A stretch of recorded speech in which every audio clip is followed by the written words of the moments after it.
तो स्वागत है आप सबका हमारे इस यूट्यूब चैनल में। कल हम गति के तीनों नियम के बारे में देखा था। आज उसी को कंटिन्यू करते हुए समाकलन विधि से गति के तीनों समीकरण की स्थापना करेंगे। तो समाकलन विधि से गति के समीकरण की स्थापना, गति के समीकरण की स्थापना।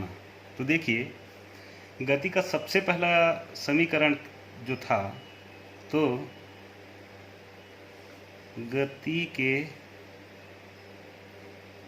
पहले समीकरण की स्थापना, और गति का पहला समीकरण था क्या? तो v बराबर u प्लस ए टी, ये गति का पहला समीकरण था। इसी का स्थापना देखेंगे अपन। तो माना किसी क्षण वस्तु का त्वरण जो है वो a है, तो हम जानते हैं, तो क्या जानते हैं? तो त्वरण a बराबर होता है वेग में परिवर्तन की दर बटे समय। वेग में परिवर्तन बटा क्या? समय। यही होता है त्वरण मतलब। तो त्वरण a बराबर होता है, त्वरण a बराबर dv अपॉन dt। इसका तिर्यक गुणा कर लेते हैं इधर, तो dv बराबर a इंटू क्या? dt। इसको दे दो समीकरण नंबर 1। अब देखिए, समाकलन विधि से इस गति के पहले समीकरण का सूत्र स्थापना करेंगे। तो समाकलन के लिए सीमाएं देखते हैं अपन, लिमिट। तो सीमाएं कहाँ कहाँ से होगी? तो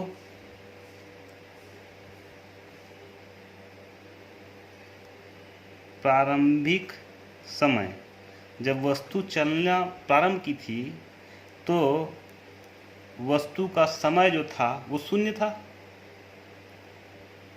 में यदि प्रारंभिक वेग कैसा है, तो v है। t उसका क्या है? प्रारंभिक समय है, और u होता है। u क्या है? उसका प्रारंभिक वेग है। तथा t समय में मतलब अंतिम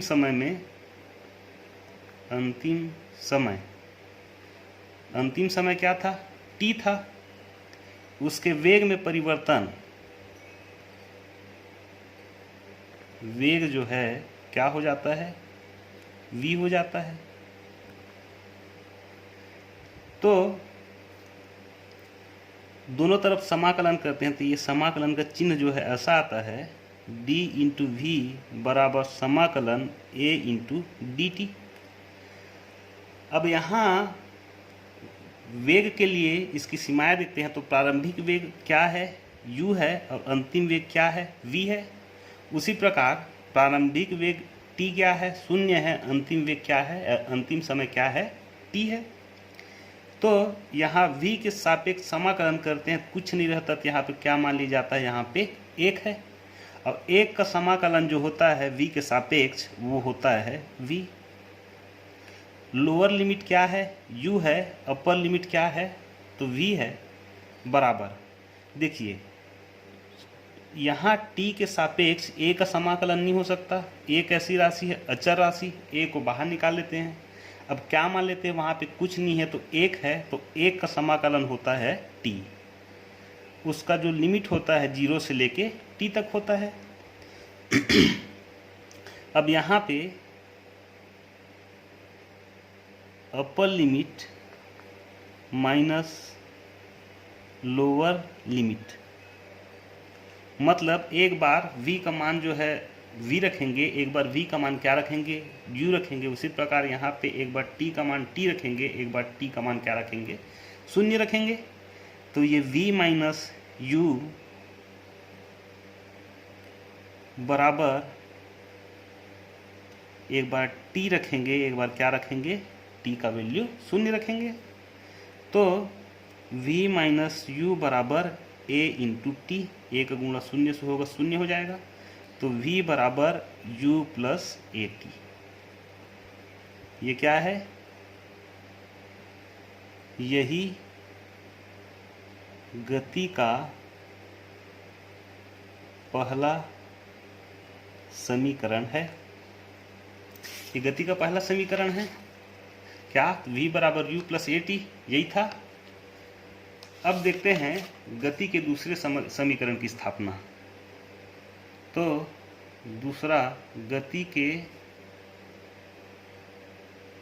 दूसरे नियम की स्थापना। अब देखो गति का दूसरा नियम होता क्या है, तो माना कोई वस्तु, ये होता है s बराबर U T plus 1/2 A T का स्क्वायर, ये दूसरा समीकरण होता है। तो मान लो, क्या मान लो, माना कोई वस्तु x अक्ष की धनात्मक दिशा में, x अक्ष की धनात्मक दिशा में वेग बराबर v से गतिशील है।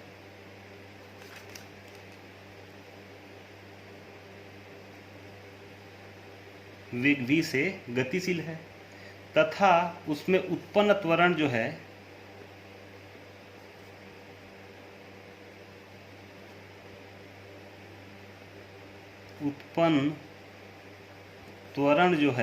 वो क्या है, a है। तब वेग v बराबर होता है विस्थापन, मतलब स्थिति में परिवर्तन बटा क्या होता है, समय होता है। मतलब v बराबर dx अपॉन dt होता है।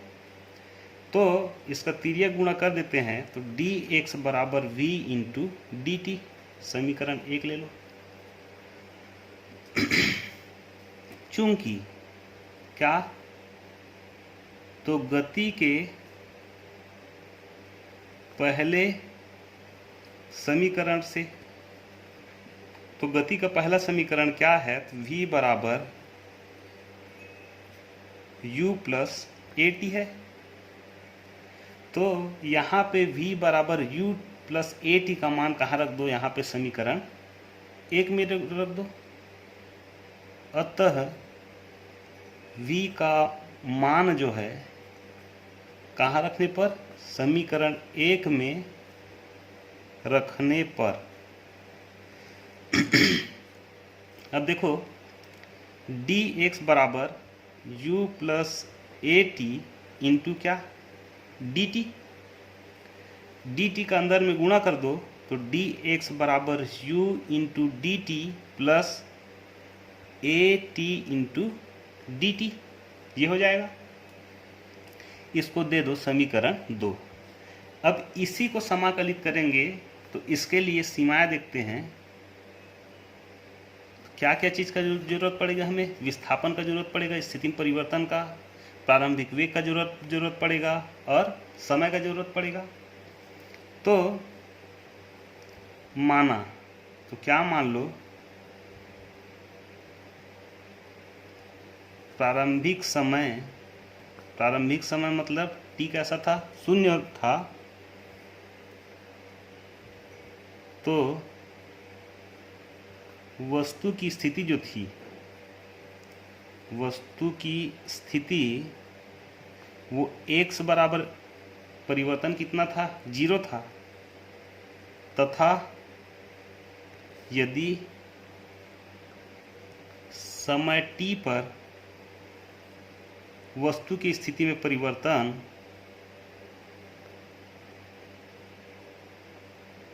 स्थिति में परिवर्तन x बराबर क्या हो जाता है, एस हो जाता है, एस हो जाता है।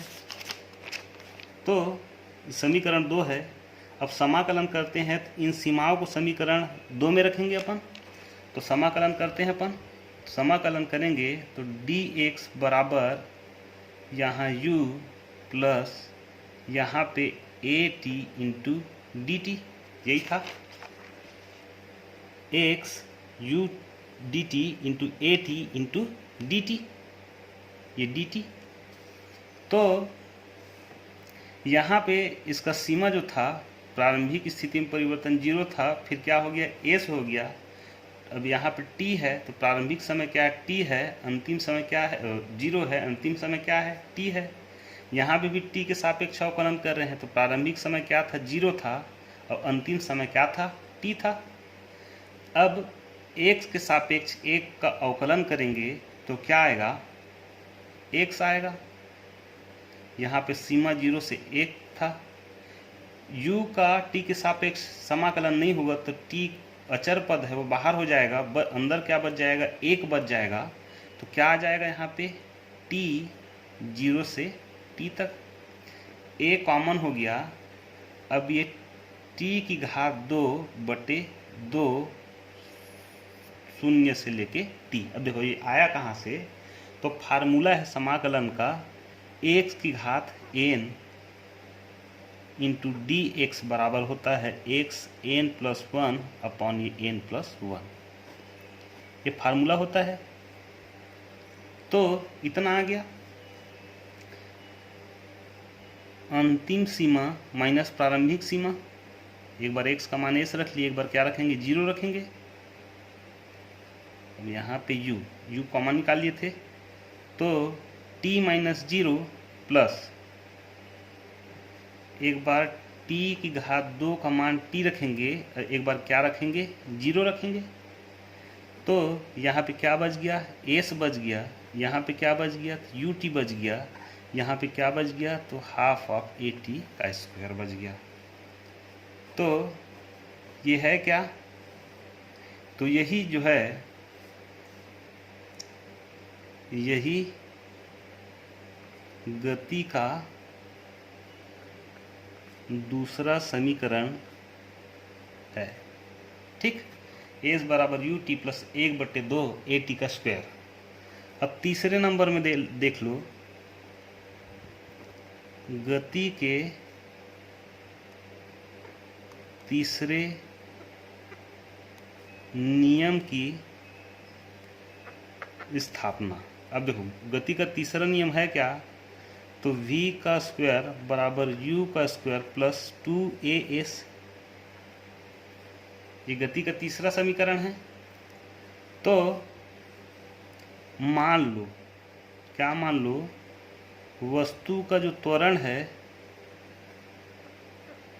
वस्तु का त्वरण a बराबर dv अपॉन dt है,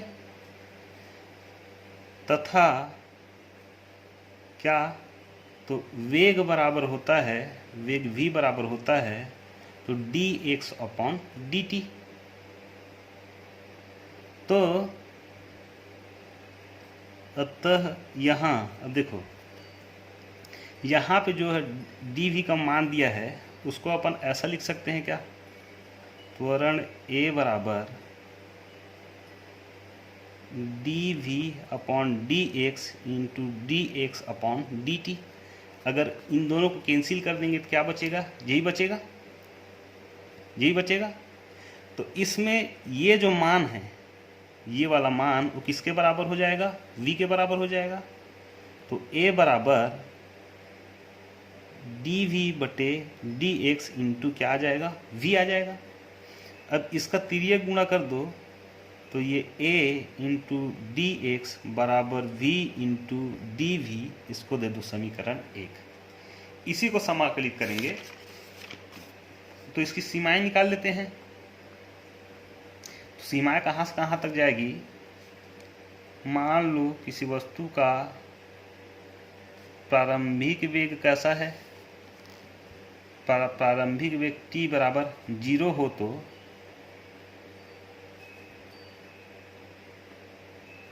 प्रारंभिक समय t बराबर 0 हो तो उसका प्रारंभिक वेग कैसा हो जाएगा, v हो जाता है। तथा क्या, तो उसकी प्रारंभिक स्थिति होता है, समय 0 हो मतलब वो चलने के लिए क्या कर रहा है, वो शुरू कर रहा है। उस समय उसका वेग कैसा है, प्रारंभिक वेग, तो ये u होता है प्रारंभिक वेग, और उसका स्थिति x बराबर कैसा होगा, 0 होगा। तथा क्या, तो अंतिम समय बराबर क्या हो जाएगा, प्रारंभिक समय t बराबर 0, तो अंतिम समय t बराबर समय क्या हो जाएगा, t हो जाएगा। और उसका क्या, अंतिम वेग बराबर क्या हो जाएगा, v हो जाएगा, प्रारंभिक वेग u था। तथा उसकी स्थिति जो है क्या हो जाएगा, x बराबर s हो जाएगा। ये ज़्यादा लंबा लग रहा है तो ऐसा ले लो, किसी वस्तु का प्रारंभिक वेग t बराबर 0, याद रखना प्रारंभिक वेग ये है और प्रारंभिक समय ये है, प्रारंभिक वेग क्या है, v है, और प्रारंभिक स्थिति में परिवर्तन तो x बराबर 0, और जब समय जो है अंतिम समय में t हो जाता है, अंतिम समय में उसका वेग v हो जाता है, अंतिम समय विस्थापन उसका स्थिति में परिवर्तन x हो जाता है। इतना ही है, इसी कहानी अपन ऊपर में लिख दिए हैं। तो अब समाकलन करते हैं, किसका समाकलन करेंगे, इस समीकरण का समाकलन करेंगे। a dx बराबर v इंटू डी वी, तो a इंटू डी एक्स 0 से लेके s तक बराबर u से लेके v तक v इंटू डी वी, यही है। तो एक कॉमन निकल जाएगा, x के सापेक्ष इसका समाकलन होगा नहीं, अंदर में बच जाएगा x, तो कहाँ से कहाँ तक, 0 से लेके s तक। यहाँ समाकलन होगा तो v का स्क्वायर बटा 2, एक बार u एक बार v, इसका फार्मूला देख लिए थे अपन, x की घात n dx बराबर होता है क्या, तो x की घात n प्लस 1 बटा n प्लस 1, यही होता है। तो एक बार x का वैल्यू s रखते हैं, एक बार रखते हैं 0, बराबर v का स्क्वायर बटे 2 माइनस क्या, u का स्क्वायर बटे 2, ये आएगा। यहाँ पे आ गया as, इसका मान हो गया 0, अब ये हो गया 2 v का स्क्वायर माइनस u का स्क्वायर, इसका तिर्यक गुणा कर दो तो v का स्क्वायर माइनस u का स्क्वायर बराबर 2as, तो v का स्क्वायर बराबर u का स्क्वायर प्लस 2as, ये है क्या, तो यही जो है गति का तीसरा समीकरण है, यही गति का तीसरा समीकरण है। अब जो है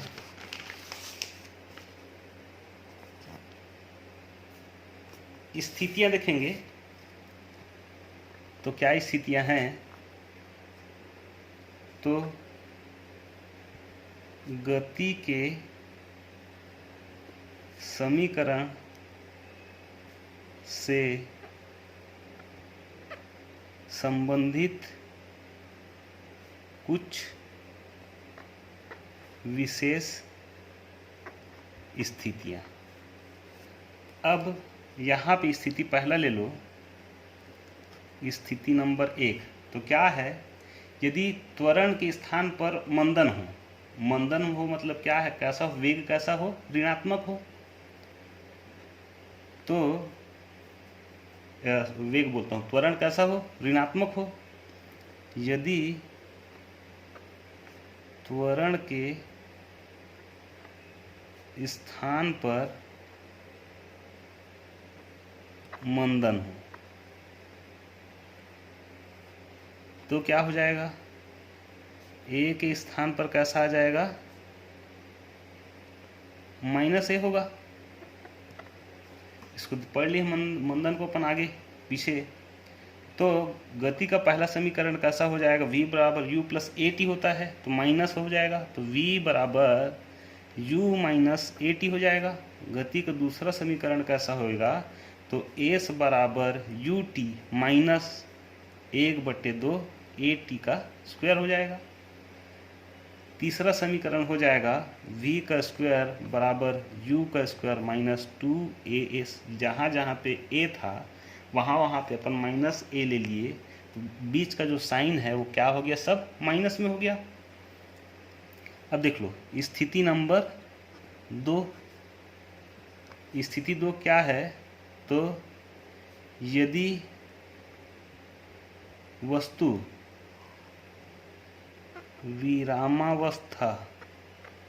विरामावस्था से गति प्रारंभ करे। विरामावस्था क्या है, u बराबर 0 होगा। विरामावस्था u बराबर मान क्या हो जाएगा, 0 हो जाएगा। अतः समीकरण हमें कैसा कैसा प्राप्त होगा, पहला समीकरण प्राप्त होगा v बराबर ए टी। u कैसा हो जाएगा, v बराबर u प्लस ए टी होता है, u का मान क्या 0 हो जाएगा। दूसरा समीकरण कैसा दिखेगा, तो s बराबर 1/2 ए टी का स्क्वायर हो जाएगा। तीसरा समीकरण कैसा दिखेगा, तो v का स्क्वायर बराबर u का स्क्वायर, तो u बराबर 0, तो ये 2as प्राप्त होगा। अब देख लो स्थिति नंबर 3। स्थिति नंबर 3 क्या है, तो यदि वस्तु विरामावस्था से गुरुत्व के अधीन नीचे गिरे, गुरुत्व के अधीन नीचे गिरे। गुरुत्व के अधीन मतलब क्या, वहाँ पे u का मान जो है 0 हो और त्वरण एक स्थान में गुरुत्वीय त्वरण कैसा हो, 3 हो, तब समीकरण कैसा दिखेगा, तो समीकरण पहला जो है v बराबर जी टी दिखेगा। s बराबर हो जाएगा 1/2 जी टी का स्क्वायर। अब v का स्क्वायर बराबर 2gs हो जाएगा।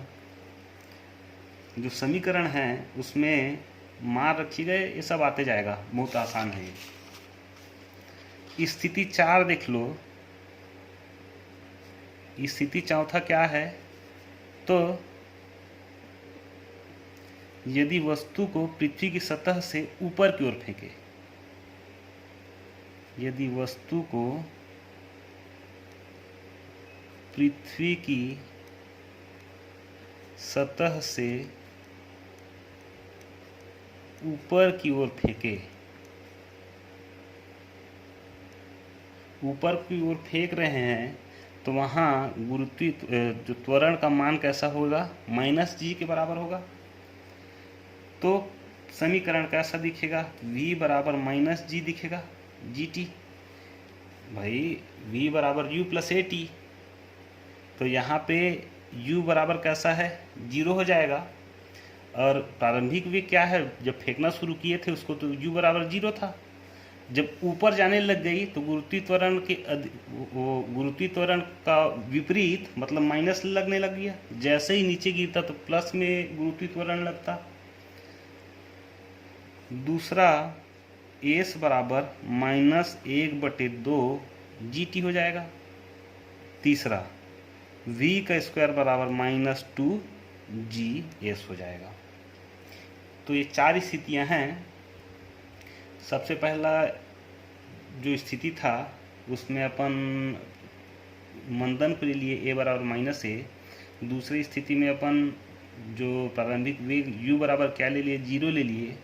तीसरी स्थिति में अपन प्रारंभिक वेग जो है u बराबर 0 ले लिए और a बराबर g ले लिए, और चौथी स्थिति में अपन u बराबर 0 लिए और जो त्वरण a था उसके जगह में -g ले लिए। तो ये 4 स्थितियाँ थी।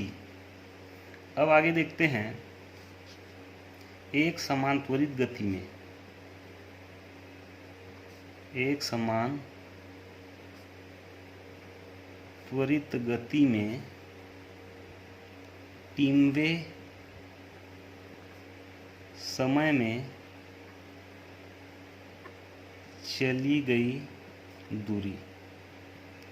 तो देखो, एक समान त्वरित गति में टीमवे समय में चली गई दूरी, तो मान लो, क्या मान लो, तो माना वस्तु एक समान त्वरण a से गतिशील है। त्वरण a से कोई वस्तु एक समान त्वरण से क्या है, गतिशील है, जिसका प्रारंभिक वेग u है, जिसका मतलब कोई वस्तु है उसका प्रारंभिक वेग जो उस समय है वो कैसा है, u है, तथा t समय पश्चात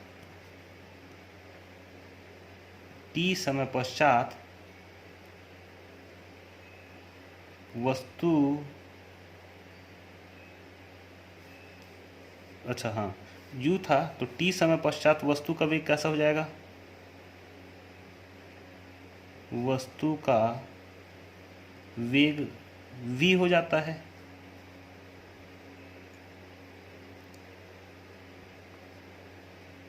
तो गति के दूसरे समीकरण से, अतः गति के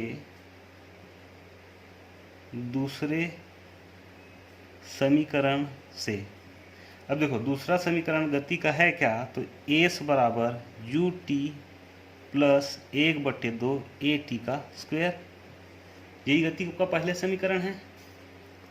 तो t समय में वस्तु द्वारा चली गई दूरी, t समय पर वस्तु द्वारा तय की गई दूरी, तो यहाँ पे t और यहाँ पे t आ जाएगा। तो s t बराबर u t का स्क्वायर हो जाएगा प्लस 1/2 a t का स्क्वायर हो जाएगा। तो ये कौन सा समय में, t समय में चली गई दूरी था। अब अंतिम समय के कुछ पहले, मतलब t1 वे समय में वस्तु द्वारा तय की गई दूरी, तो क्या आ जाएगा, s t-1, t की जगह t-1, u t-1 plus 1/2 a t का स्क्वायर। जहाँ जहाँ पे t है यहाँ पे t था, t-1 कर दिए, यहाँ पे t था, यहाँ पे t-1 कर दिए। तो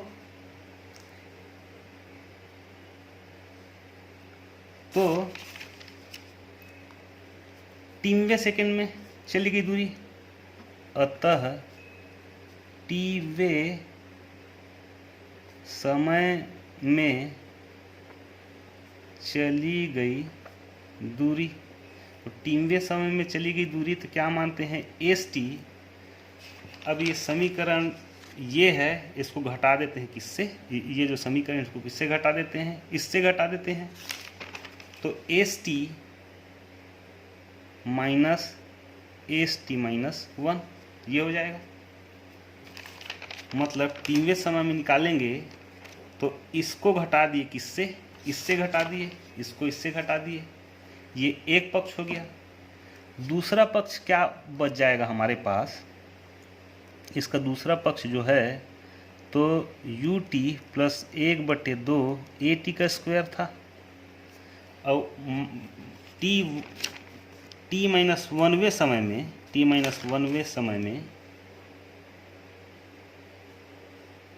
क्या था, तो minus U T minus 1 plus 1/2 A T minus 1 का क्या स्क्वायर, ये हो गया। तो यहाँ पे ये यू टी का यू टी है प्लस 1/2 ए टी का क्या स्क्वायर आ गया ये। अब ये माइनस को रहन दो, इसको सॉल्व कर लेते हैं। यू का अंदर में गुणा हुआ तो यू टी आ गया